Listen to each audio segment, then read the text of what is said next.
सभी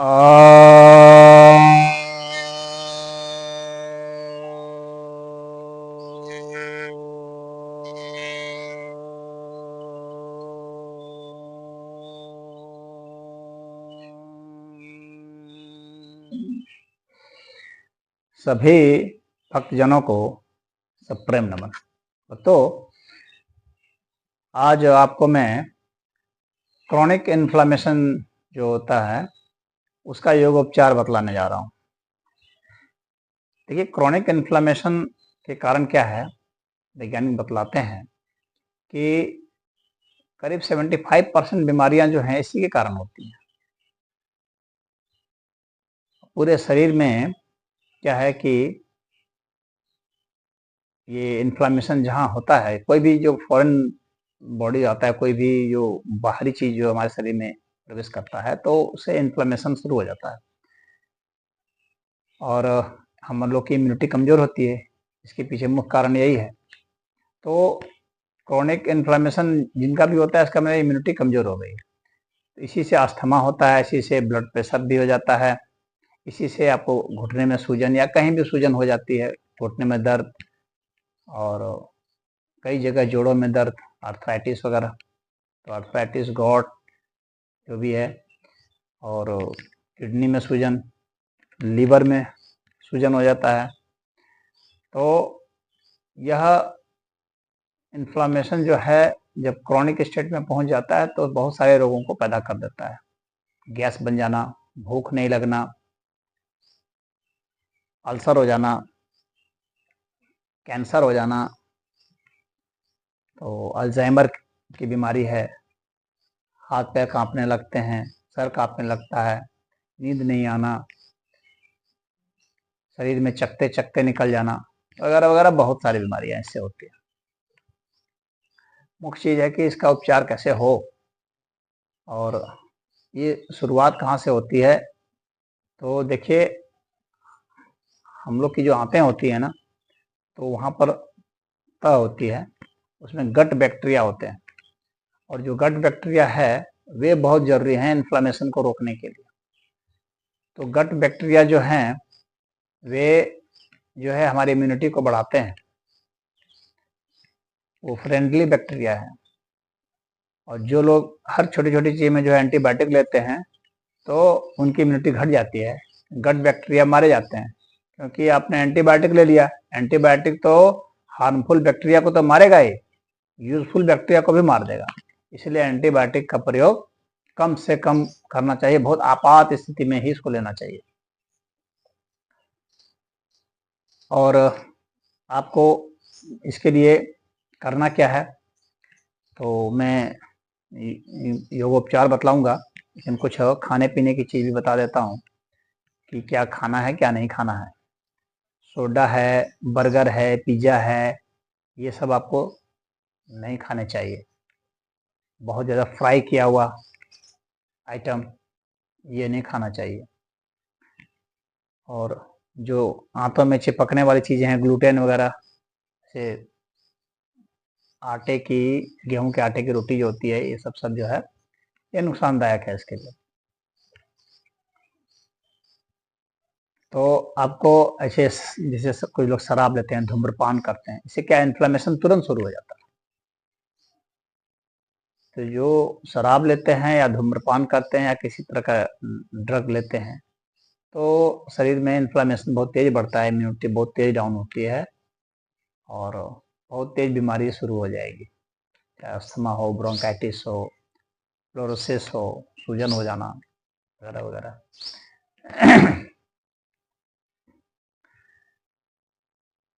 और इसका देखते हैं 50 वर्ष की उम्र के बाद जो है घुटनों में बहुत परेशानी होने लगती है, जोड़ों में दर्द शुरू हो जाता है। तो अब इसके लिए करना क्या है इन्फ्लामेशन से बचने के लिए, तो एक तो जो मैंने बता दिया, ये सब खाने जो है वर्जित होने चाहिए। दूसरी चीज, आपको भोजन में फर्मेंटेड फूड लेने हैं। और भारत में जैसे कि इडली है, डोसा है, ढोकला है, ये सब जो खाने हैं ये बहुत ही लाभकारी है। इसीलिए आप देखेंगे कि दक्षिण भारत के लोग जो हैं वो स्वस्थ ज़्यादा है उत्तर भारत की अपेक्षा, क्योंकि वहाँ वे लोग ये सब खाते हैं। और भारत और इधर उत्तर भारत में आप देखेंगे कि पनीर है, ये सब खा रहे हैं, जो कि और नुकसान ही पहुंचा रहे हैं, और ज़्यादा क्रीम वगैरह की वगैरह खाते हैं। अब दूसरी बात यह है कि आपको लीफी वेजिटेबल्स लेने हैं, जैसे कि जो पत्ते वाली चीज़ है, पत्ता गोभी जो है, पत्ता गोभी, फूल गोभी, बीन्स हैं, सेम वगैरह हैं, तो ये सब हैं, परवल हैं, ये सब जो है ये सब भी हैं। सलाद खाएं,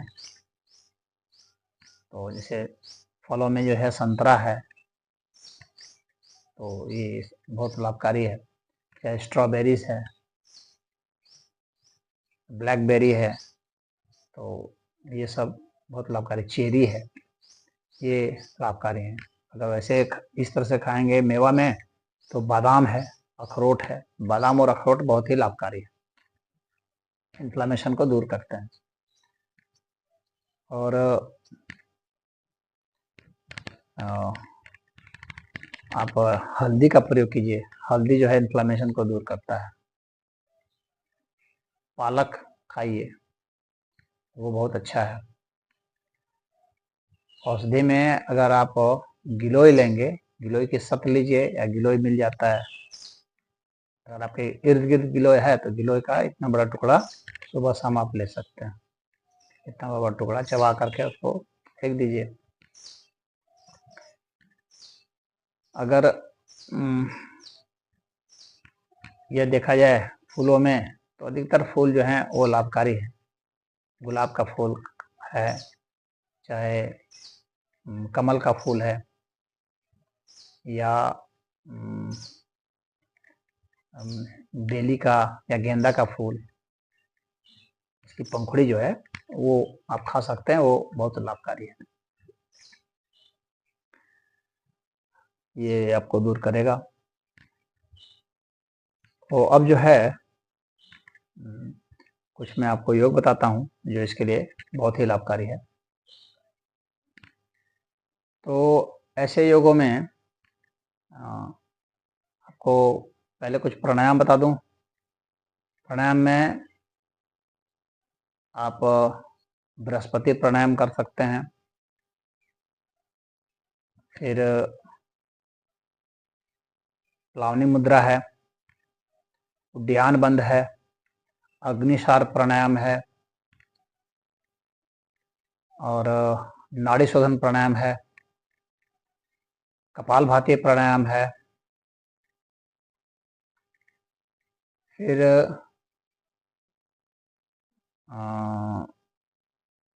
ओंकार प्राणायाम है, इसे उद्गीत भी कहते हैं, प्रणव प्राणायाम भी कहते हैं। और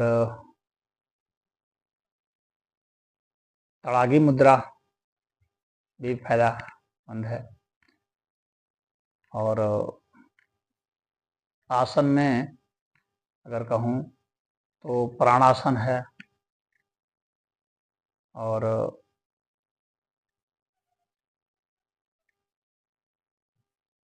धनुरासन है, हिंडोलासन है, फिर हलासन है, चक्रासन है, और नाभि हस्त सल्भासन है, नाभ्यासन है,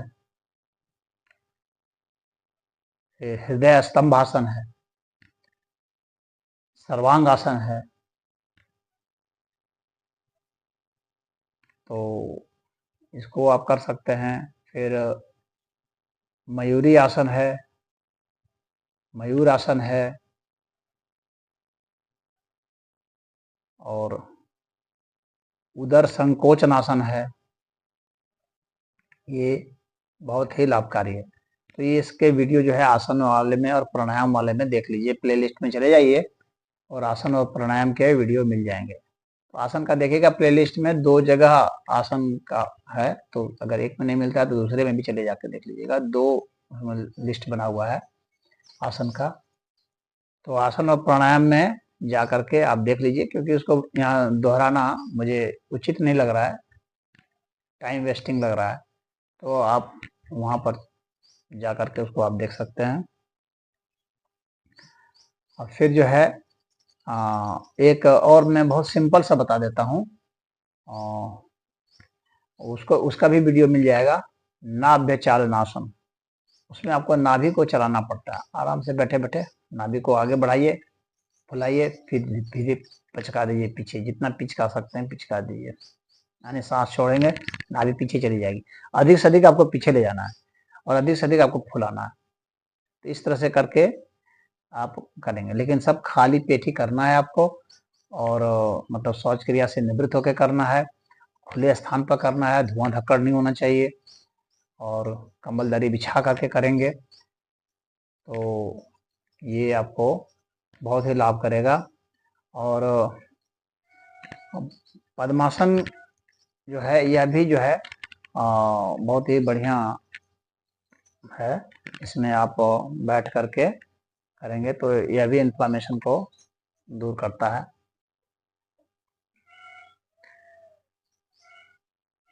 और हाथ को आपको आगे करके और पीछे करके ताली बजाना है।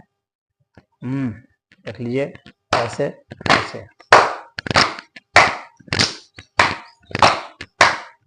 इस तरह से ताली बजाइए 108 बार, तो ये काफ़ी लाभकारी है।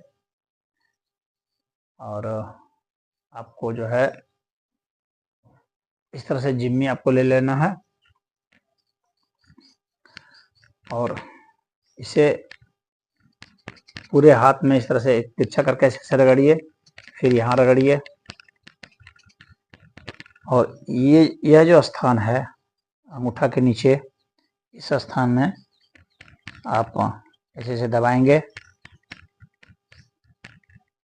5 मिनट तक दोनों हाथों में। ये जो नीचे वाला हिस्सा है, इतना हिस्सा, इस हिस्से में रगड़ेंगे, यहाँ से लेके यहाँ तक का हिस्सा जो है, इस हिस्से में आपको रगड़ना है, जोर जोर से रगड़ेंगे। 1 मिनट 2 मिनट करते करते 5 मिनट तक ले जाने की ताकत हासिल कर लेनी है। शुरू में ज़्यादा नहीं करेंगे क्योंकि फफोला पड़ सकता है, तो शुरुआत में थोड़ा थोड़ा करेंगे, 5 मिनट नहीं करके शुरू में 1 मिनट करेंगे, कुछ दिन तक 1 मिनट करेंगे, फिर 2 मिनट 3 मिनट, इस तरह से धीरे धीरे क्रमशः बढ़ाएंगे। ये ध्यान रहे 5 मिनट एक ही दिन में नहीं करना है, आपको धीरे धीरे करना है। जो यहाँ की जो मांसपेशियाँ हैं, जो चमड़ा है वह नाजुक ही है, कोई सख्त बहुत नहीं है, महिलाओं का तो और भी थोड़ा सा नाजुक होता है। तो आराम से इसको करेंगे और उसको देखते हुए कि उसमें फफोला ना पड़े, वो नीला दाग ना हो, इस तरह से सोचते हुए ही इसको करना है, ये ध्यान रखिए। और यह जो हिस्सा है इसके बीच का, इस हिस्से में दबाना है, इससे हाथ से भी आप ऐसे ऐसे दबा सकते हैं। रात को सोते समय सरसों का तेल लगा लीजिए, यहाँ नीचे खूब मालिश कीजिए और यहाँ ऊपर खूब मालिश कीजिए, और ये जो दोनों उंगलियों के बीच का जो चैनल है, इस चैनल में ज़्यादा मालिश करना है, आप ध्यान रखिएगा इस चैनल में। यहाँ ये आपको इन्फ्लामेशन से बचाएगा, दोनों पैरों में करना है 5-5 मिनट रात को सोते समय, तो ये कीजिए।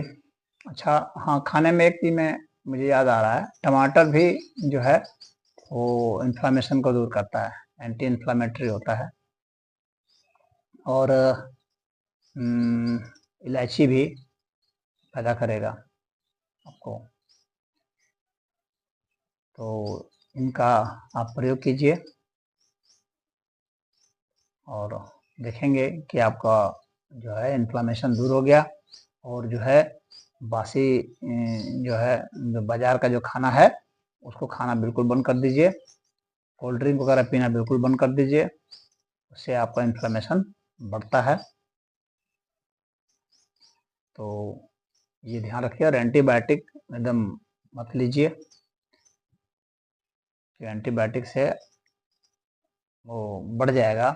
और दर्द निवारक गोलियां भी जो है ना वो भी दिक्कत करती हैं, तो वो तो बहुत विपत्ति वाली स्थिति में ही आपको लेना चाहिए। और शुद्ध वायु का सेवन कीजिए। और